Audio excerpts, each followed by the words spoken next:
खाली कोई पीछे हेलो हाँ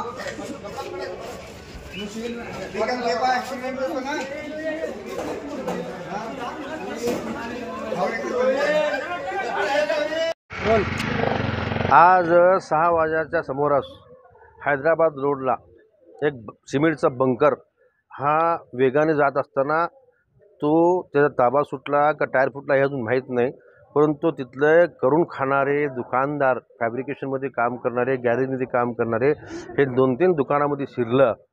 तिथं कमीत कमी आता 2-3 लोकांचा तर डेथ झाल्याचं कळलं. अजून आता सिव्हिलला 4-5 लोक आता आल्यात, 4-5 लोक मार्केट उडायला गेलेत आणि भीषण अपघात झालेला आहे. हे खरं अपघात कसं झालं याची चौकशी होणे गरजेचं आहे, कारण त्या कामगारा आपल्या पोटापाणीसाठी काम करत असताना अचानकपणे ॲक्सिडेंट झाला. म्हणजे ॲक्सिडेंट 2 झाला तर वेगळं आहे, पण हे दुकानात शिरतं आहे ही अतिशय दुर्घटना, फार वाईट दुर्घटना आहे. मी खरं म्हटलं तर प्रशासनाला विनंती करतो की असे अपघात कसं टाळावा ह्याच्यावर नियंत्रण आणण्याची गरज आहे. आज गरीब कुटुंबातले माणसं मरतात, त्यांचा पूर्ण घराचा पूर्ण जबाबदारी त्यांच्यावर असती. आता हा कामगार जर मयत झाले तेवढे तर अतिशय दुर्घटना फार मोठी घडलेली आहे.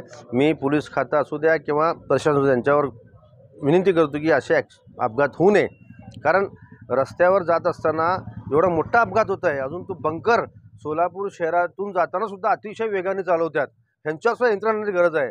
कारण ज्यावेळी बघता आपण अक्कलकोट रोडपासून तर गाड्या जातात ते फार मोठ्या प्रमाणे, ते सुद्धा बघा अनेक वेळा अपघात घडल्यात, अनेक वेळा कितीतरी लोकांचा जीव गेलेला आहे. ह्याच्यावर यंत्रणा आणण्याची गरज आहे. त्या गाड्यावर कसल्याही यंत्रणाचा फार फास्ट जोरात चालवतात, फार वेगाने चालवतात. म्हणजे ह्याच्यावर यंत्रणा आणण्याची जबाबदार कोणाची? हे प्रशासनाची आहे. मी प्रशासन विनंती करतो की असे हे तुम्ही किती लोकांचा बळी घेणार, यासाठी कुठंतरी हे थांबायला पाहिजे अशी मी त्यांना विनंती करतो. बंधुप्रेम न्यूज चॅनलला लाईक, सबस्क्राईब व बेल आयकॉन दाबायला विसरू नका. धन्यवाद.